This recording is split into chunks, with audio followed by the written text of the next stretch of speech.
Hi, I'm Dr. Matthew Norton, founder of People Plus Purpose, and your host on this episode of the Truth Behind Dentistry podcast. Today, I'm thrilled to be with Samantha Jones, the co-founder of Compass Dental Practice Solutions, the COO of a small dental group, and the founder and CEO of WOW Readiness Program, which provides resources and job placement for underserved women.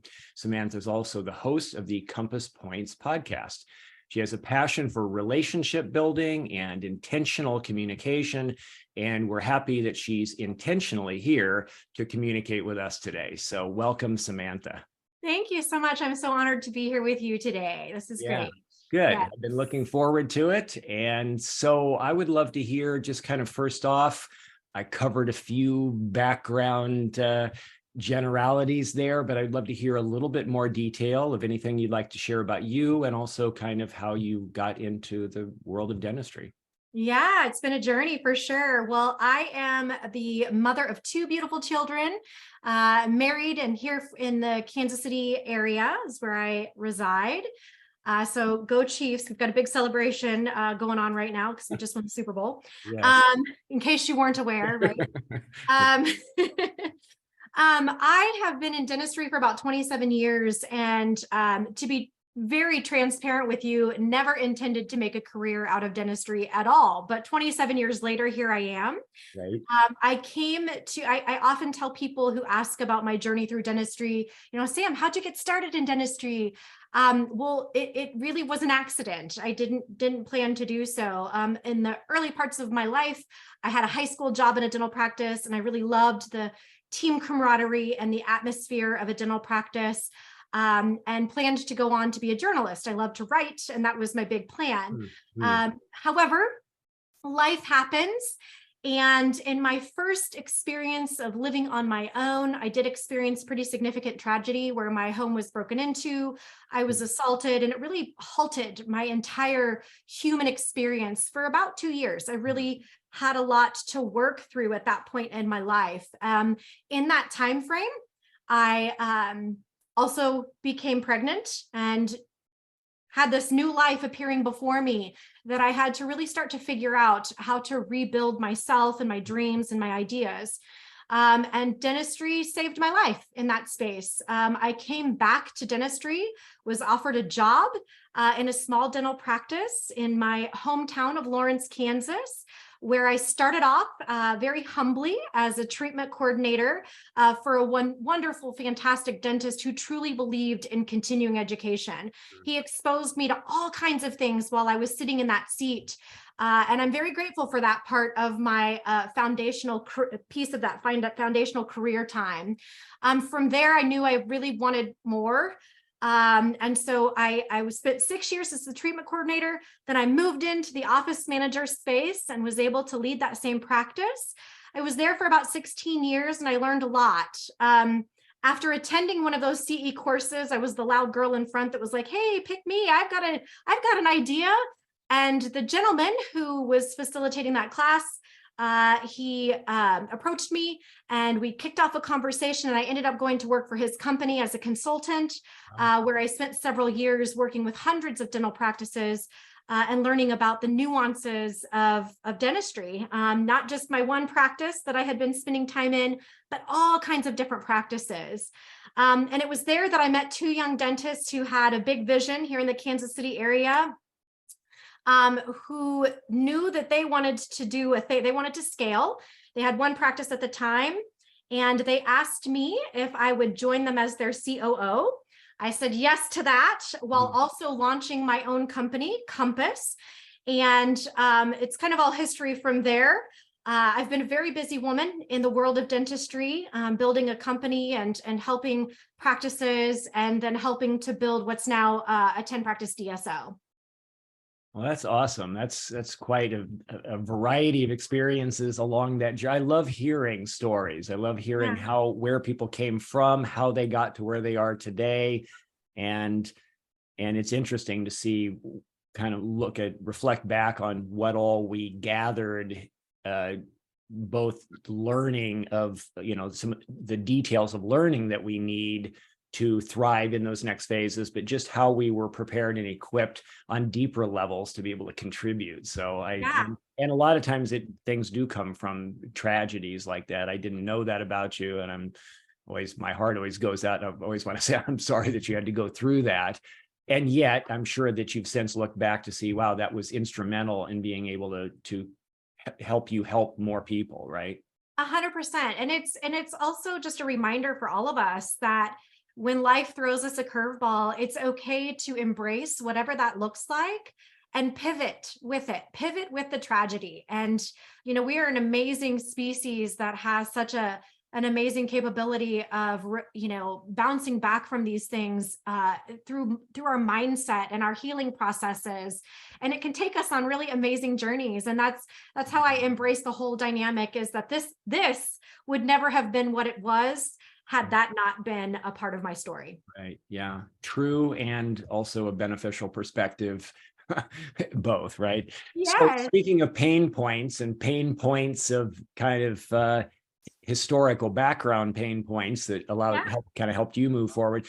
What are a couple of pain points that you see in the world of dentistry that you're coming across that you feel like need to be addressed, that you'd like to speak to? Yeah, that's a great question. And I will say, hands down, I would say, 27 years I've been in dentistry, I would say for at least 17 of them, if not more, the biggest pain point that I feel like is always present in the top three is communication. I feel like teams really struggle, dentists, leaders, owners, whatever that looks like, they really struggle to effectively communicate with each other, with their patients. And I really believe that pain point of just, sort of this broad, idea of communication, it leads to a lot of different pain points, such as like inefficiencies, misunderstandings, unnecessary conflict, unhappy patients, bad patient experience. All of those things kind of get bundled into this big pain point that just never seems to, it's been around for a while, and it's a big one. Yeah, I'm with you on that, and I would even say it probably falls in the top one. I agree. Yeah. It is when I tend to work back, even if, someone comes to me and says, the schedule, it's the biggest pain point. My schedule is the pain point.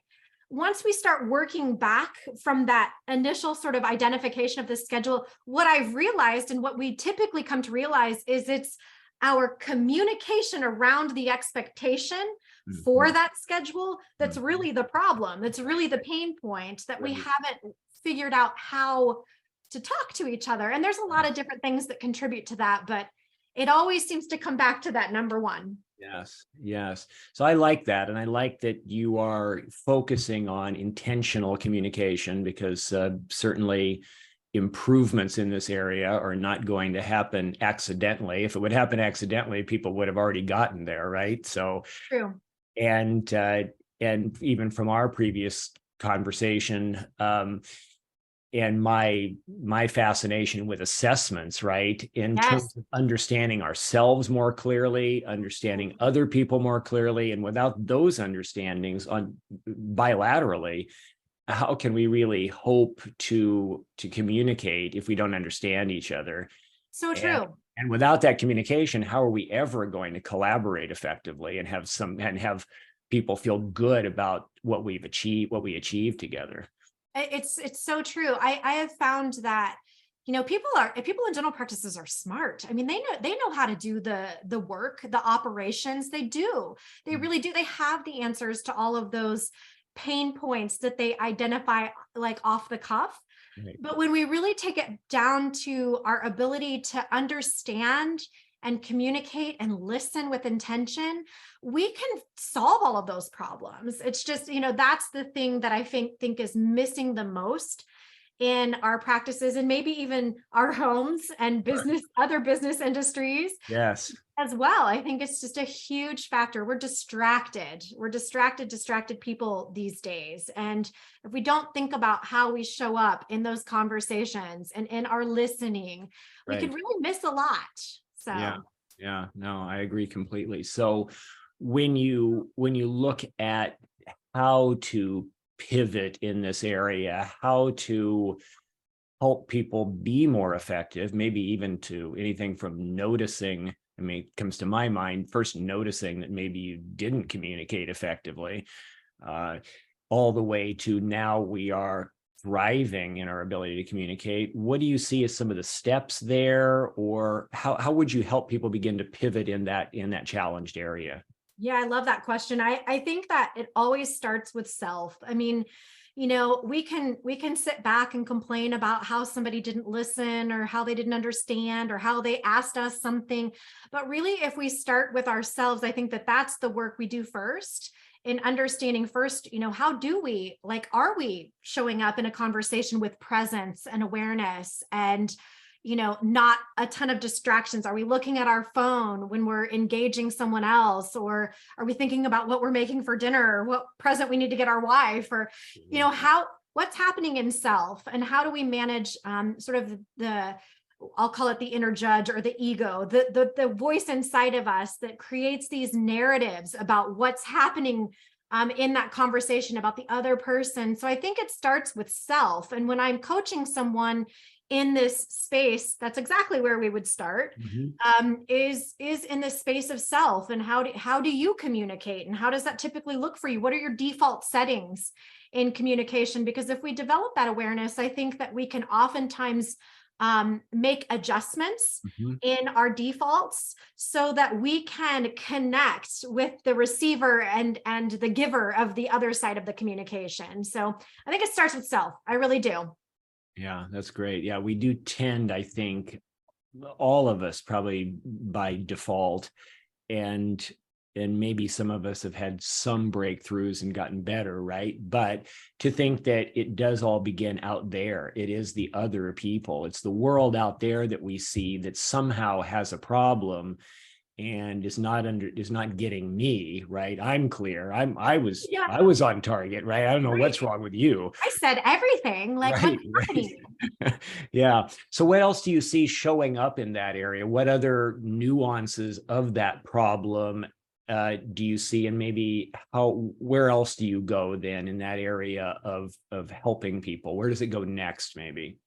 Yeah, I mean, I think that once we identify how we show up, like self, when we start with self, then we start to recognize, I mean, just down to logistics in a practice, and you and I have talked about this, then we have to understand more deeply the defaults of the people that we work closely with, the relationships that we're in, even our patients, even, in the world of dentistry, giving thought and asking questions to try to understand how people that we communicate with best receive information is highly valuable. So I think we turn the mirror, we start with self, then we learn about each other. And then from there, we can dig into the logistics of the operation of a practice. I think if we don't solve those two areas first, our personal default settings, and then the default settings in communication with the people that we are in relationship with, we can't really go much further. It's hard to get any further than that. And if we do, we're gonna get frustrated because that communication piece hasn't been solved. So I think from self, we look outward and we try to learn more about the people that we are in regular communication with through assessments like what you provide and stuff like that. Just learning how people receive, understand, how they learn, how they listen. All of those things are really valuable in our ability to then, as two people in conversation, adjusting to each other and fine-tuning that piece. Yeah, that's good. It is a dance, isn't it? It's a dance. It absolutely is. And I think once you learn that dance, you can really get a lot done in the logistics and the operation of a dental business. I do. I think that's where it's at. Yeah, way less stepping on each other's toes as we get right. Yes. We can get those moves down. We don't have to be on each other's toes all the time. That's right. That's exactly so do you think there's a since this is truth behind dentistry, right? And I like to think about myths sometimes. Is there a myth kind of tied into this that makes this so confusing? Because I'm imagining that you would agree that there are many people that we could talk to who are aware they have some need for their practice, something they want to be better, but wouldn't necessarily think this would be a top category in which to find it, right? Yeah. So is that tied into a myth about the importance of this in some way? I think so. Yeah, I think, it's taken me a lot of years and a lot of reputation building for people to trust me in understanding that this is where we have to start. And I think that is related to the myth of that. Well, Sam, like, we don't have time for that. Like, Right. it's just not important. Like, my AR is out of control. Like, I don't care how I'm talking to somebody. They just need to figure it out. There's a ton of myth that's sort of attached to that. And, for me, I try to have a lot of empathy with what is the perceived pain point, and then ask a lot of really good questions to work it back to, well, why do you think it's at that place? Like, what could we do differently to make sure that what we see here can come through here in a way that you get what you want at the end of the day? And we'll never be able to do that if we don't bust that myth that it starts with your idea up here. It comes through this little porthole with words and stuff like that. And then the outcome is really going to be based on that initial moment that we've tried to deliver that expectation. And it's become a lot easier to explain that as I help people work things backwards. But there's definitely this myth associated with, no, I don't have time to talk about, communication or how that's impacting our AR, Sam. Like, I don't. Yeah. There. That's really good. I think kind of tied into that one, maybe this side note thought on a myth to me is that we speak the same language. Like, the assumption is that if maybe I need to yell a little louder or be a little bit more emphatic, repeat more often my language to you, and you'll get it and you'll do it and all of that, rather than beginning to realize that, no, we actually have many different language nuances that we speak, and maybe they're just not able to easily receive what I'm putting out there. It's so true. One of the things that I do with a team when I first start with them is an exercise where I give directions on them drawing a bug. And I give all of them the same direction. And at the end of it, we all hold up our bug and I show them the intended bug that they were to draw. And every time, everybody's bug looks different, even though everybody heard the same words come out of my mouth, the same instructions. And it's a great example of, this is why you can say something very clearly. You can think that you delivered your message with confidence and clarity. And really, at the end of the day, how people receive and their experiences all contribute to their bug and what that really looks like in their mind's eye. So it's an important exercise. That's good. I like that.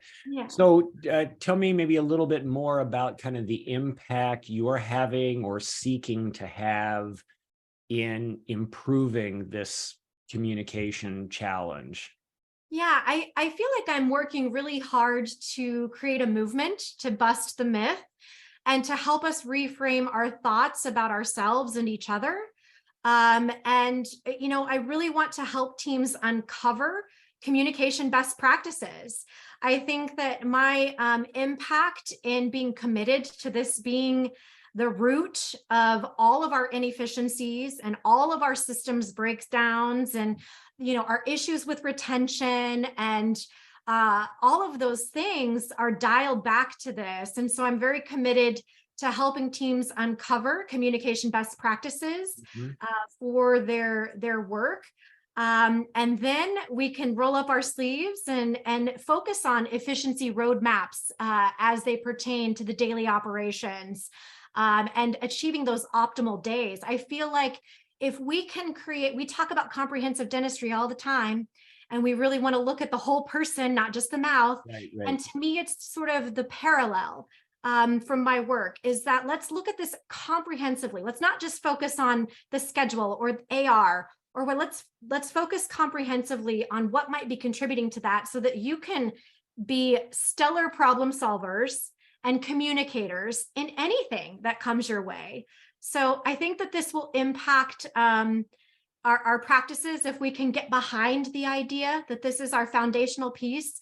And I think, I'd like to consider myself a chaos slayer, if you will. Ooh. Ooh, I like it. I like it. Yes. Yeah. And I want to be a part of that movement with you. I'm excited by your movement. The movement is needed from my perspective. And so that's awesome. I'm glad that you're leading a charge in that direction. And yeah, anything I can do to be Yes. that A chaos slayer. yeah, I love that. That's a bold maneuver, right? Yes, that's right. So as we kind of head into the last elements of this conversation, which we could, I'm certain, talk for several hours on this as we try to hit the high points and keep it relatively brief, right? So as we look ahead into the next 5-10 years, if we could see the future into dentistry a bit, what do you see? And maybe in light of the topic that we're focusing in on today, what looks encouraging to you? What looks challenging to you? What do you forecast for us, the future? Yes, I love this. Let me get my crystal ball really quickly. So in terms of, I think this sort of falls into it would be considered maybe a challenge, and also something to consider as a positive coming to us. I would say that I really do see employees demanding a workplace that looks and feels different. They want a practice that is in flow, that has purpose for them. They want to be a part of something. It needs to be a practice that has some love and life to it. I talk to hundreds of team members, and I have a group community, and we chat all the time, and over I hear that that's what they want. They want to have purpose, and different generations that are coming up. That's very important to some of these generations that have that meaning. And I think that in the spirit of what we're talking about today, if we can figure out how to understand each other better, we'll be able to provide that very easily. I think it takes a lot less effort to do that than it does to try to clean up the things that we disrupt when we don't intentionally communicate with each other. And so I do think that in the coming years, we're really going to have to level up as practice owners, how we create a workplace that has balance and bliss and purpose and meaning and all of those things. I think that's really important. And I can't not say, I have to mention that I do see a shift in dentistry. And actually recently I gave a talk at Patterson's Women in Dentistry event. And I was doing some research prior to delivering the speech. And I learned that women truly dominate this industry. And in the coming years, I think there will be a shift in female dentists. Right now, about 32% of dentists are females. And right now, more than half of dental school graduates are women. So in the years to come, we're catching up, and then women dominate all of the other positions that are held in that space. And I think that, just from some default settings, not to get gender specific here, but communication is very important in that space. And so just recognizing that it is a female dominated industry, and how we speak to each other and learning those things can really help improve our relationships with one another. So I think it's important. It's all about it. But great things are ahead of us. We have the best industry. I really believe that. I've also seen a trend towards some more what's similar to direct primary care in healthcare. I think we'll see more of that in dentistry in the years to come, where dentists are kind of digging their heels in and saying no to insurance and saying yes to memberships and different things like that, where we create more of a boutique experience and approach at how we run our businesses, so that we can keep more of our profit and give less of it away to the big guys at the insurance companies. I think there's a lot of amazing things coming through the pipeline for our industry. That's good. I think especially that becomes more possible with empowering conversations like this. Yes. And as more of these skill sets we're talking about get mastered, I think new opportunities become available to confidently succeed in areas where accepting the ways things go relative to insurance, et cetera, as a given and what I just have to deal with, I think there's more options become available in that. So I'm glad that you said that. And this is good. This is good. I really appreciate your time and your wisdom, your insight in this area. I'm glad you're doing what you're doing. So let the listeners know how they can get in touch with you and find out how they can access more of your solutions. Yeah. Oh my gosh, I would love to talk to you. So I'd be happy to jump on a call at any point in time. You can reach me at samantha@compassdps.com. We can schedule a time and chat about whatever's going on in your practice. I also do some group community outreach twice a month that I'd be happy to invite anybody into, where we just mastermind. I usually do a little 30-minute teaching on some topic usually related to operations. But then we mastermind and we just problem solve together as a community. So anybody's welcome to join in for one of those sessions by shooting me an email, and I'll get you hooked up. That's awesome. Well, I hope everybody listening will take advantage of that opportunity and reach out to you. So Me too. Thank you again for your time. Oh my gosh, thank you so much for having me. It's we have so many like-minded ideals, and so it's always such a pleasure talking with you. I really appreciate it. Thank you. I appreciate that. Well, I appreciate all of you for tuning in today. This is Dr. Matthew Norton. I'm with Samantha Jones, and this is the Truth Behind Dentistry podcast, and we look forward to seeing you next time. Thank you.